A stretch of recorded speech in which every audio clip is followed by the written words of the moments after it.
오늘은 메시지 8번 에레미야서에 나타나 있는 하나님의 경륜과 그분의 분배, 하나님의 경륜과 그분의 분배가 나옵니다.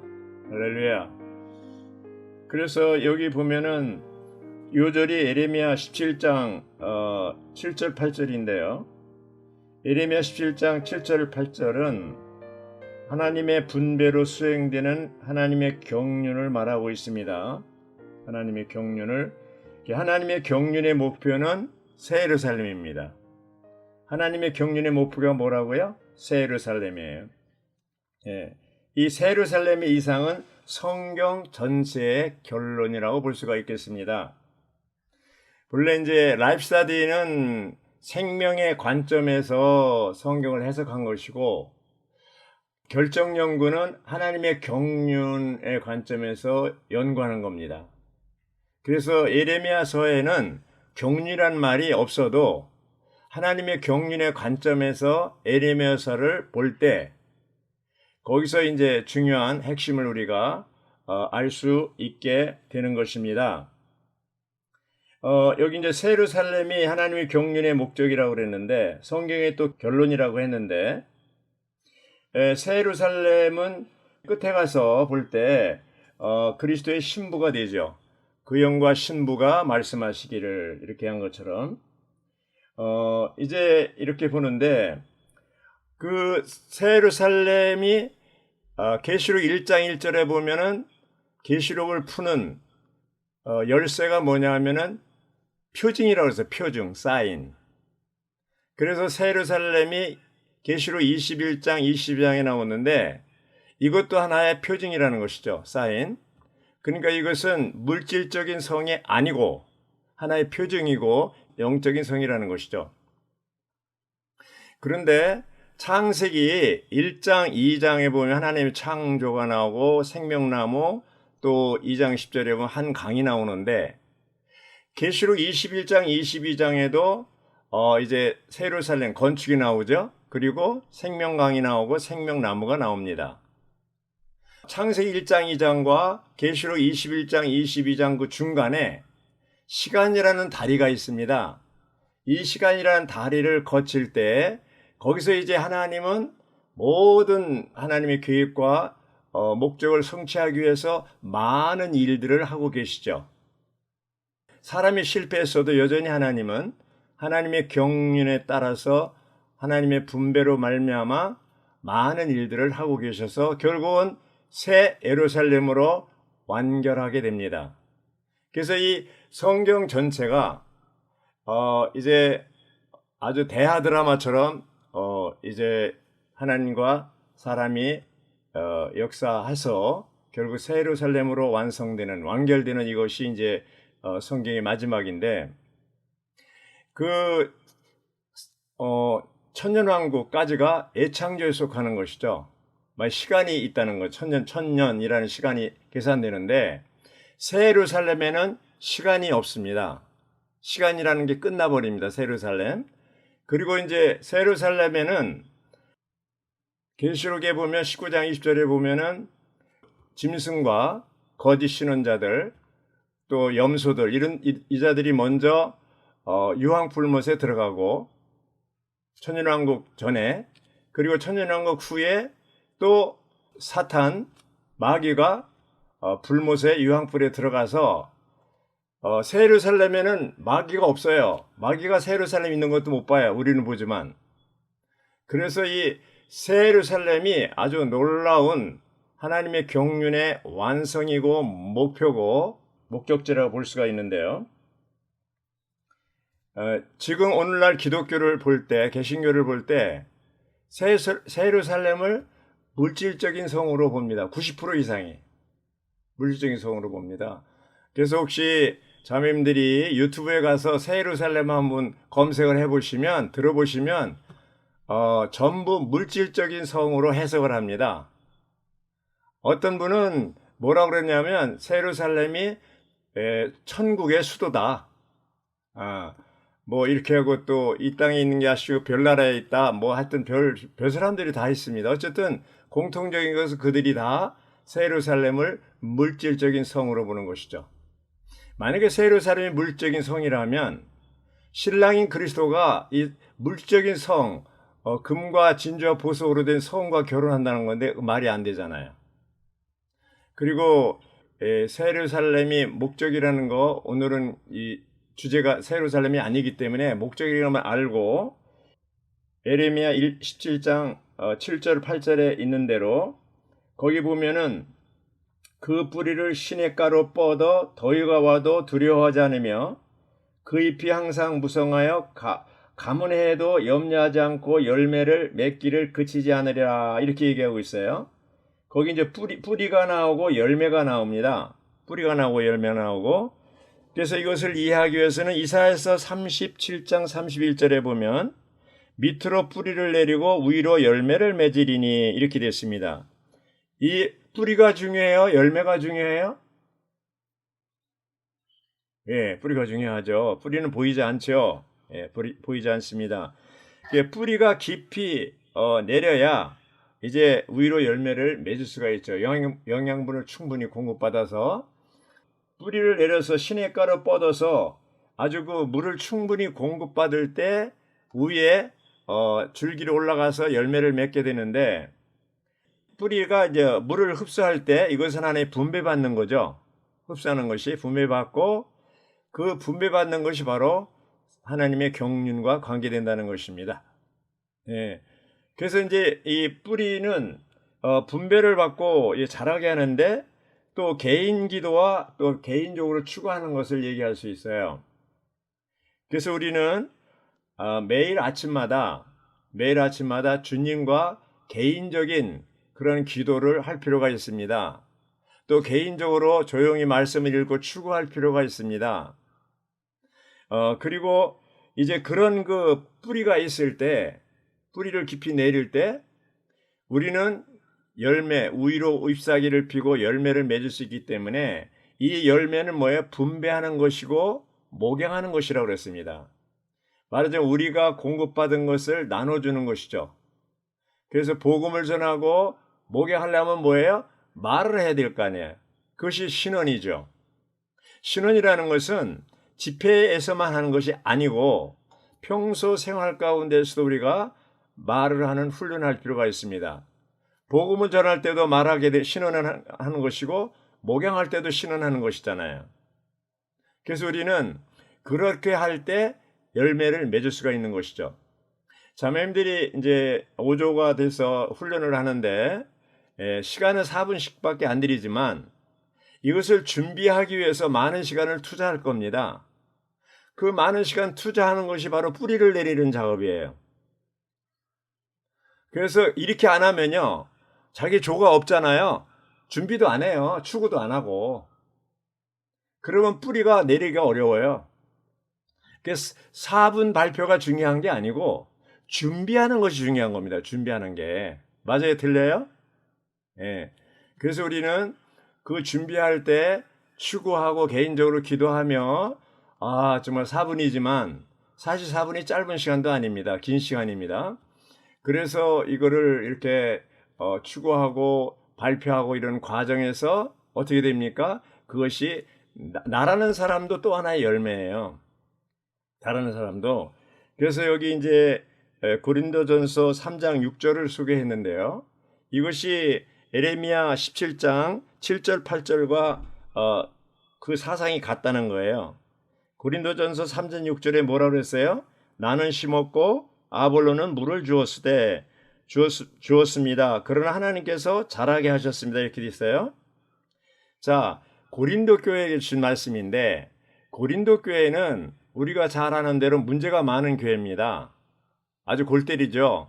그래서 고린도전서 3장에 보면 바울이 뭐라 그러냐, 여러분들은 아직 어리다고 그랬어요. 네, 어린 사람, 젖을 먹는 어린이라고 그랬어요. 세월이 어느 정도 흘렀는데도 불구하고 고린도 교회는 생명이 자라질 못했어요. 그래서 바울은 그들에게 뭐예요? 물을 주는, 나는 심었고 아볼로는 물을 주는, 물 준다는 게 뭐예요? 식물로 따지면 자라게 하기 위한 것이잖아요. 자, 그러면 여기 이제 자라게 한다는 뜻이 뭡니까? 하나님이 잘하게 하셨다고 그러는데, 잘한다는 게 뭐, 하나님이 잘하게 하셨다는 게 어떻게 하는 게 하나님이 잘하게 하신 거예요? 바로 하나님의 생명, 본성, 요소, 본질 이런 것들이 조성됨으로 인해서 하나님과 같이 되는 게 바로 잘하는 거예요. 말하자면 이 물 심고 물 주는 것은 이제 자라기 위한 하나의 정지 작업인데, 실제로 식물을 자라게 하는 건 물이잖아요. 하나님이 자라게 하신다는 건 하나님이 어떻게 하시는 게 아니고, 하나님의 생명과 본성, 요소와 본질이 우리 안에 증가되는 것을 얘기하는 거예요. 우리 안에 하나님의 어떤 요소와 본질이 증가되면 우리 안에 있던 사람의 요소, 인간의 요소는 감소되겠죠. 그런데 고린도 교회 문제는 뭐예요? 그러한 그 하나님의 요소와 본질과 생명과 본성 이런 것들이 자라지 않았기 때문에 그렇게 많은 문제가 발생하는 거예요. 만약에 어느 교회가, 지방교회가 있는데 거기에 많이 그냥 하여튼 말 많고 뭐 분열이 일어나고 하여튼 뭔가 이렇게 싸우고 다투고 막 이런 것은 뭐예요? 결국 어리기 때문에 그렇거든요. 안 자랐기 때문에. 그래서 우리가 자라려면 계속해서 뿌리를 그리스도에 깊이 내리고 자라야 되는데, 마태복음 13장에 보면 예수님이 그 네 가지 비유를 씨 뿌리는 비유를 얘기하잖아요. 가장 좋은 땅에 뿌려진 씨는 열매를 많이 맺는데, 길가에 뿌려진 씨나 흙이 얕은 돌 위에 뿌려진 씨나 또 무슨 뭐죠? 그 가시덤불에 뿌려진 씨들은 열매를 맺기가 어렵다는 거죠. 그래서 우리가 우리 마음 밭이 좋은 땅이 되기를 바랍니다.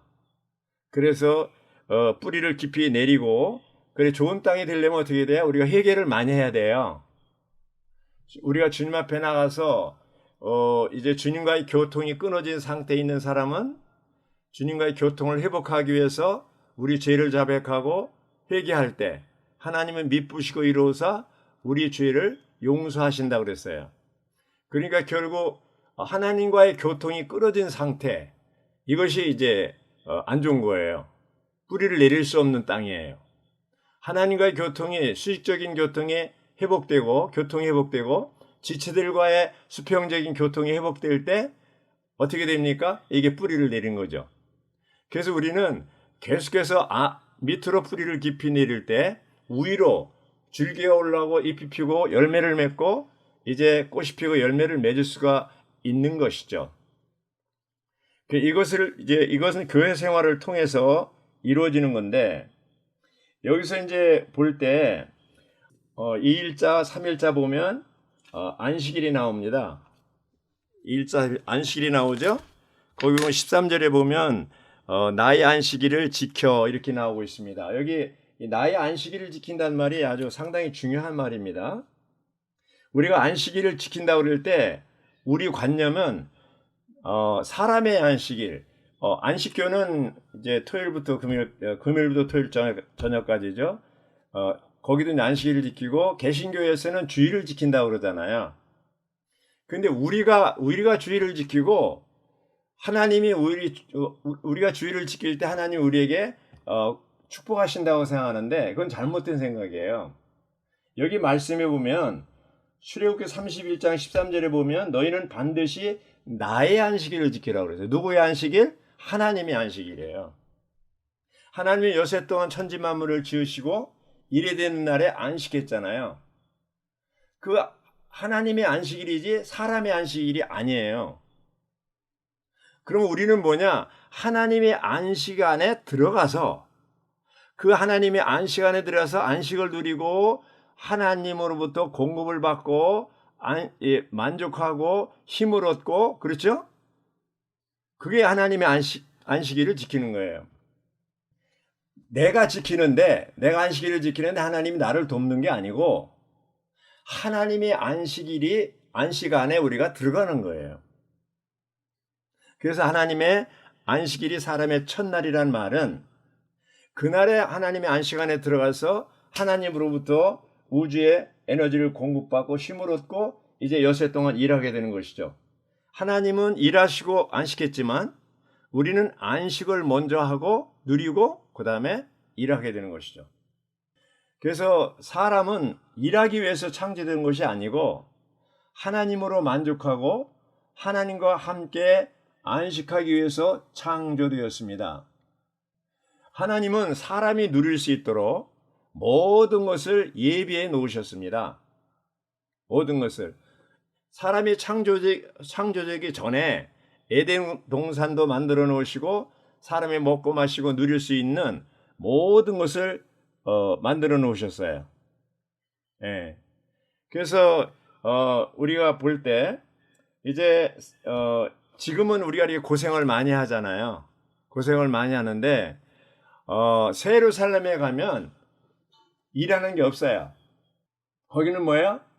생명나무를 먹고 생명수를 마시고 먹고 마시고 누리고 즐기고 기뻐하고 만족하고 찬양하고 막 이런 것만 있는 거예요. 원래 에덴 동산도 페라다이스라는 말 낙원이거든요. 거기는 일하는 게 아니에요. 공장이 없어요. 그냥 먹고 마시고 누리라는 건데 타락해서 이렇게 인류가 이마에 땀을 흘리고 고통을 받잖아요. 해산의 고통을. 근데 이제 이것이 다 끝나고 천년왕도 끝나고 새하늘과 새 땅, 새 예루살렘에서는 다시 이제 그 놀라운 축복을 누리게 되는 것이죠. 자, 새 예루살렘이 얼마나 좋아요? 일하지 않아도 되고 출근하지 않아도 되고 먹고 마시고 누리고 만족하고 찬양하고 기뻐하고 그러죠? 그런 새 예루살렘에 대해서 좋아요, 안 좋아요? 예. 그래서 우리가 그러려면 이 시간이라는 여가 과정 속에서 안식하는 것을 배워야 돼요. 안식. 예수님은 뭐라고 그랬어요? 수고하고 무거운 짐진 자들아 다 내게로 오라. 그리고 나는 마음이 온유하고 겸손하니 내게 와서 배우고 안식하라고 그랬어요. 예수님 뭐예요? 안식일의 주인이라고 그랬어요. 근데 유대인들은 안식일을 지키긴 했지만 예레미야 시대 보면 안식일을 잘 안 지킨 것 같아요. 예. 그래서 그 20 그 몇 절에 가 보면 너희들이 안식일을 잘 안 지켰기 때문에 안식일을 잘 못 지켜서 그 성전 문에 불태우고 성을 불태운다 그랬어요. 결국 이스라엘에 바벨론에 포로가 됐잖아요. 그러니까 우리가 안식을 누리지 못하면 하나님으로부터 이제 공급을 받지 않으면 우리가 어떻게 돼요? 힘이 없어지고 아무것도 할 수 없어요. 왜 우리가 메마릅니까? 안식을 할 줄 몰라서 그래요. 심지어는 그 이스라엘 백성들이 성막을 건축하고 그럴 때 건축이 끝나고 나서 바로 그 성막 일하는 일꾼들을 향해서 안식하라고 그랬잖아요. 일만 하지 말고 안식하는 법을 배워라. 그래서 우리가 이런 그 매일 생활 가운데서 아침 부흥을 할 때 우리는 하나님의 안식안으로 들어가길 바랍니다. 그래서 참 하나님의 안식안에 들어가서 하나님을 누릴 수 있기를 바랍니다. 아멘. 이제 31장에 보면요. 거기 뭐가 나오냐면 새 언약이 나옵니다. 31장 4일자 31절 32절에 보면 참으로 그날들이 오고 있다. 여호와의 선포이다. 그날들이라는 것은 주님의 그 죽음과 부활과 승천 그날들입니다. 여호와의 선포이다. 그때 내가 이스라엘 집과 유다 집과 새 언약을 맺으리니. 새 언약이 나옵니다. 새 언약이 있다는 것은 뭐가 있어요? 옛 언약이 있다는 것이잖아요.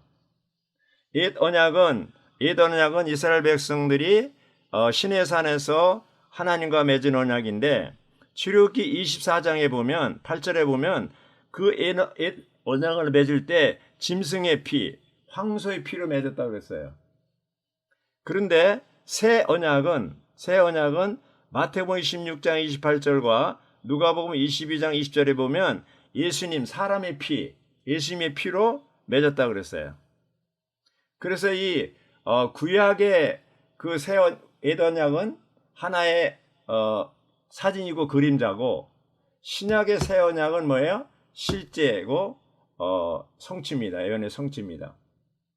그래서 우리는 그러니까 구약이란 말이 에더장이란 말이고, 신약이란 말은 새 언약이에요. 새 언약이란 말이에요.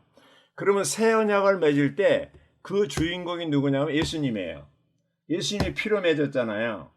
그래서 예수님이 새 언약의 중심이에요. 말하자면 새 언약의 내용이 삼위 하나님 그리스도예요.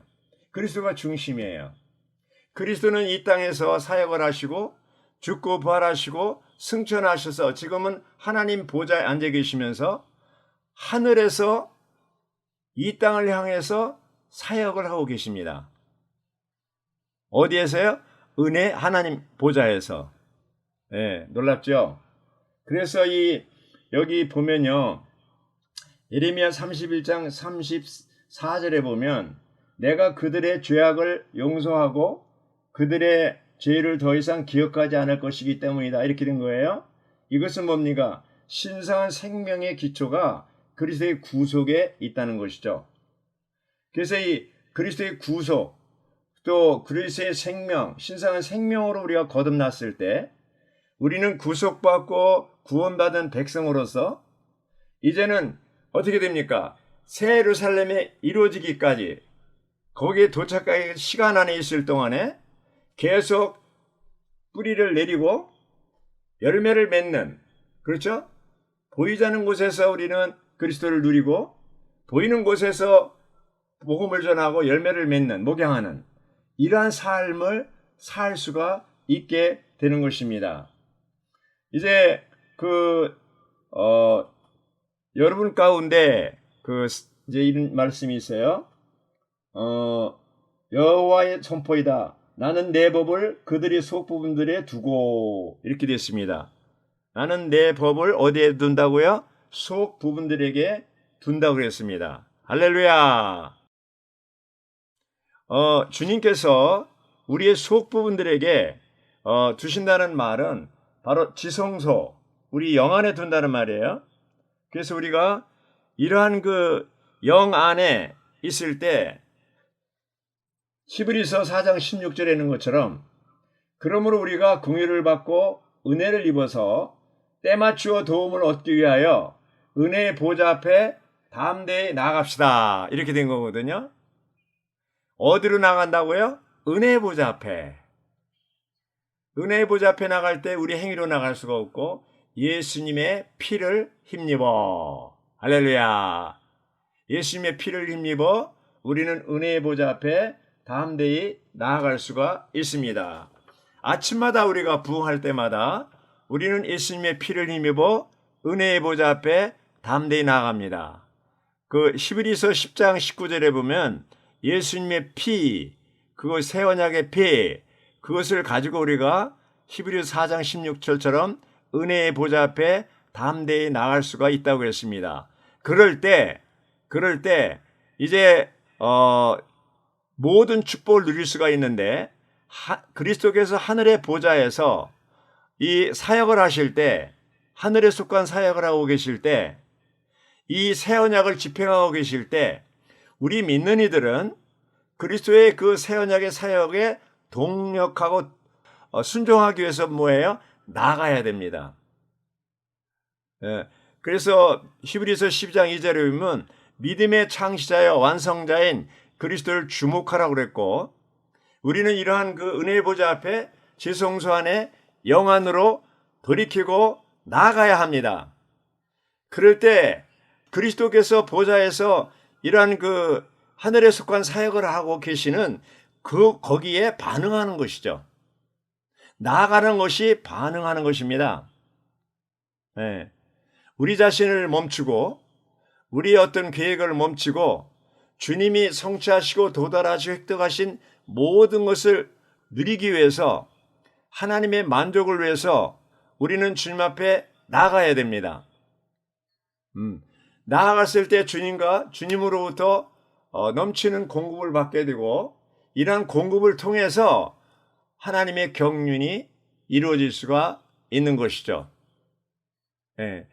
예레미야서는 하나님의 경륜을 이루시는 우리의 의와 구속되시는 그리스도, 예레미야 23장 5절 6절에 있는 것처럼 또 생수의 원천이신 하나님, 또 우리의 음식이신 그리스도 15장 16절, 새 언약과 모든 축복의 실제이신 그리스도에 대해서 언급하고 있는데, 이런 모든 것을 우리가 실제로 누리기 위해서는 어떻게 돼요? 은혜의 보좌 앞에 나아가야 됩니다. 담대하게 나아가야 됩니다. 할렐루야. 그래서 이제 오늘날 그리스도는 우리의 음식이고 음료고 공기고 힘이고 에너지입니다. 그래서 우리는 계속 그리스도를 먹고 마시고 하나님과 하나 되어야 되는데, 이렇게 하나님과 하나 되려면 반드시 지성소 안으로 은혜의 보좌에 사람의 영 안으로 돌이키고 나아가야 됩니다. 왜냐하면 그때 우리는 그리스도를 만날 수가 있고, 그리스도만이 하나님의 경륜을 이룰 수 있고, 오직 그리스도만이 해답이시고 이러한 것을 우리가 알기 때문에 그리스도를 먹고 생명나무여 생명의 떡이여 생명수이신 그리스도를 먹고 마시고 누리려면 우리는 은혜의 보좌 앞에 매일 아침 나가야 됩니다. 우리 마음을 열고 나가야 됩니다. 그래서 주님 앞에 나갈 때 그리스도를 우리가 누릴 수가 있고, 또 그리스도로부터 공부를 받고 그리스도에게 뿌리를 내리고 깊이 뿌리를 내리고 이제 우위로 열매를 맺을 수가 있습니다. 할렐루야. 그랬을 때 이제 우리를 통해서 하나님이 영광을 얻으시고 우리를 통해서 그리스도의 몸이 건축되고 어린아이의 생각, 어린아이의 말, 어린아이의 행동 이런 것을 버리고 성숙한 믿는 이들로서 그리스도의 몸이 건축될 때 이것이 우리가 이기는 자들로서 그리스도의 신부로서 단장되고 이기는 자로서 사는 것이고, 천년왕국 때 이기는 자들로서 그리스도로부터 보상을 받고 그리스도와 함께 왕노릇 할 수가 있습니다. 천년왕국에 그리스도와 함께 왕노릇 하려면 반드시 지금 우리가 교회 생활 가운데서 반드시 이기는 생활을 해야 됩니다. 무엇을 이깁니까? 성질을 이기고 자아를 이기고 육체를 이기고 사탄을 이기고 혼생명 또 세상을 이기고 이러한 것들을 이길 때 주님이 오실 때 우리 호련히 영광의 몸으로 변형될 때 이제 삼중천으로 휴거되고 공중으로 내려와서 그리스도 심판대 앞에 설 때 우리들이 보상을 받고 1000년 동안 왕노릇하며 그리스도와 함께 아마겟돈 전쟁에 가서 마지막 전쟁에 참여하며 이러한 그 이기는 자로서의 보상을 받게 되는 것이죠. 그때 가서 이기는 자가 되는 게 아니고 현재 교회 생활을 통해서 우리가 이기는 자가 될 수가 있는 것입니다. 할렐루야. 그래서 우리는 이러한 새 언약에 믿는 이들로서 또 새 언약을 보좌에서 하나님이 그리스도께서 집행하시는데 우리가 함께 그리스도와 동역하는 자들이 되기를 바랍니다. 아멘.